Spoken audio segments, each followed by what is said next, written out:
I'm going out of my way to be as real as I can, not polished at all, because I know 50% of that audience are going to be attracted to me, and they're going to come running. They're going to be like, "That's my guy," and 50% are going to be like, "Dude, that guy is so full of shit," and they're going to run away. Either way, I win. Either way, I win. A good friend of mine, business partner, and I've learned so much from him. I have convinced him to say ever so often that he's learned something from me too, which makes me feel better. But brilliant guy. He's started when he was in his 20s, a $1 billion business, a business that grew to $1 billion, and then moved from that into real estate and a whole bunch of other cool things. I am not going to talk and steal his thunder, but I want to introduce my good friend, Kent Clothier.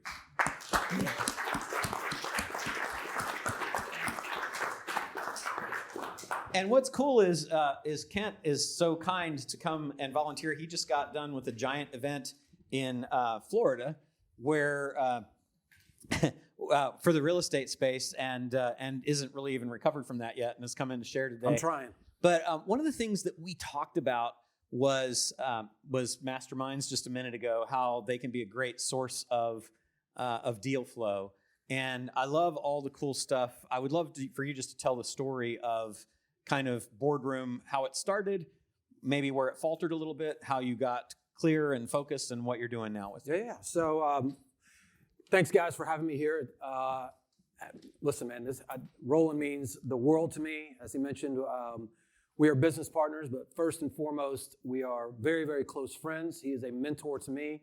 I can tell you historically, time and time again, this is the guy that I call, right? And I'm sure you guys will. If you haven't already had that experience, you will certainly have that experience in the future, where I kid him all the time. I ask him, how's it feel to walk in the room and always be the smartest guy in the room? Like, I just want to know what it's like.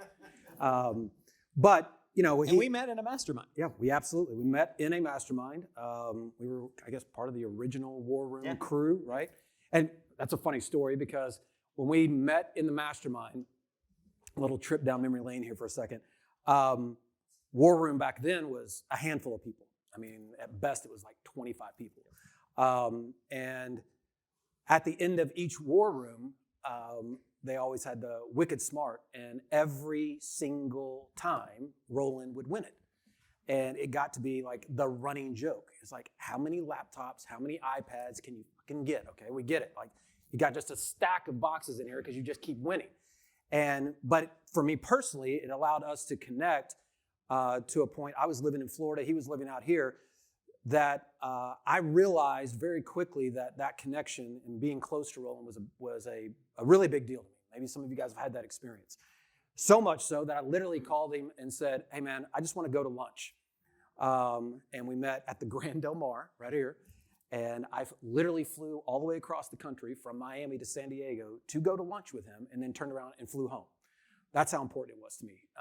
And from that, we quickly, became fast friends, became business partners, kind of went on our own journey together. And then Roland, being Roland, before you knew it, he owned War Room. I mean, imagine that. He was just, look, as it relates to masterminds, I'll just kind of tell you guys just how powerful that concept really is.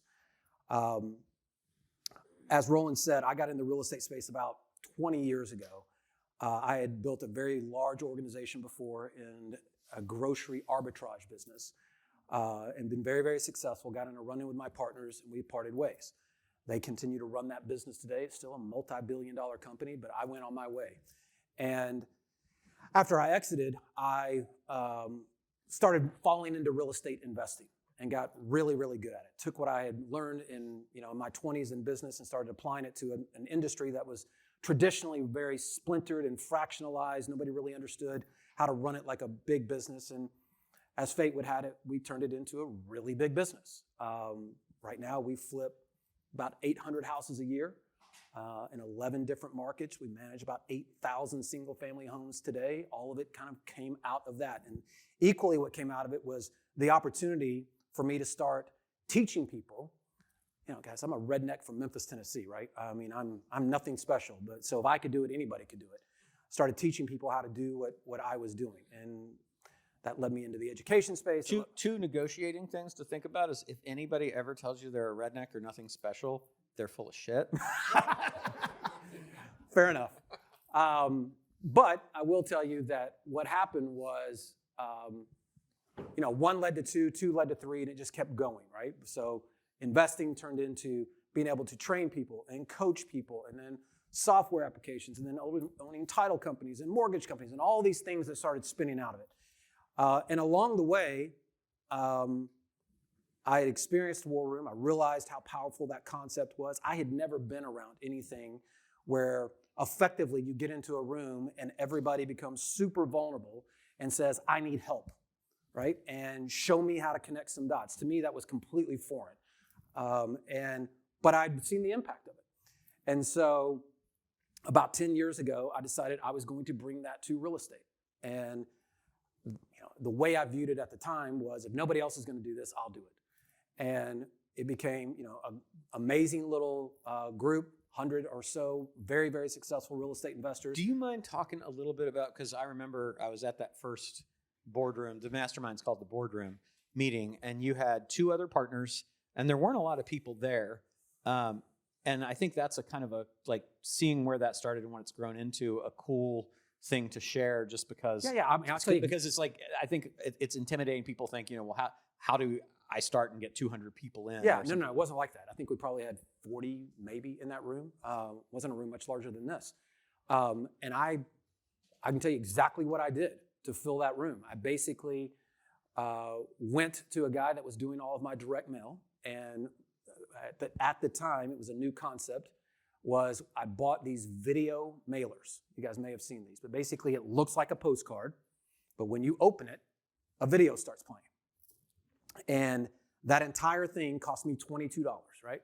So I basically, for $1,000, I mailed out about 50 of these, and I had 40 some odd people show up because they were so blown away. Like, holy, this guy sent a video to me that says, I am hand selecting you to be a part of my network. I want you in this room. I promise you there's going to be other people in this room that will bring value to your life. It wasn't hard, right? I wasn't selling me. I was selling the room. I was selling who I knew I was putting in the room. And for $1,000, I put, a bunch of really powerful people in the room. And that was free, right? And that was free. Yep. The first one was free. And then at the event, my entire intention was, I'm going to convince these people, at that time, I think it was $15,000, that I will do 4 of these events just like this for $15,000. And I think we signed up, I think we closed 90% of the room, something in that range. It was, we were in business, put it that way. Plenty of revenue for us to go and do what we promised to do. And that was 10 years ago. And then it's grown now since then. I mean, it's the better part of, I think it's 229 members now that all pay 30 to 60 grand a year to be in there. But taking a couple steps back, along that journey, as entrepreneurs, we're all guilty of this. Everything looks like an opportunity, right? It's really hard to be a good, disciplined CEO and say no to a lot of stuff, right? Especially when you get to a certain level. And I was guilty of that. I was running a lot of things and probably running most of them poorly. And the boardroom was certainly one of them. And about, 2.5 years ago, maybe, I remember you and I were meeting at your house. We sat down and I was like, this is all I want to do. I'm literally going to cut away everything. I'm going to go sell the software company. I'm going to go get rid of the education company. That was a multi-million-dollar business that you just decided to let go. Correct. Correct. Which, if you're ever thinking people that you can't acquire multi-million-dollar businesses, you could have acquired that one. I did it. It just died. I literally sold it to somebody on terms, right? I mean, and it was a multi-million-dollar business that at that point, people are motivated for a lot of different reasons. It wasn't that I didn't believe in the business. I just believed in my other businesses more. Right? That's all it was. And this was taking, I think, about 80% of your time. 80% of my time, right. 20% of my revenue, 20% of my income, right? And so for me, it was just tipping the scales way too much. And so I was like, it's a great business, but it's not the business for me anymore. I remember we had a whiteboard and we put the whole thing on the board and it was just like, why are we doing this? What the hell are we doing? Yeah. Right? It was a real eye-opening moment. And so I cut a deal with somebody and they're running it as a successful software company now on terms. right? I gave them the deal they wanted. And great deal for them, better deal for me.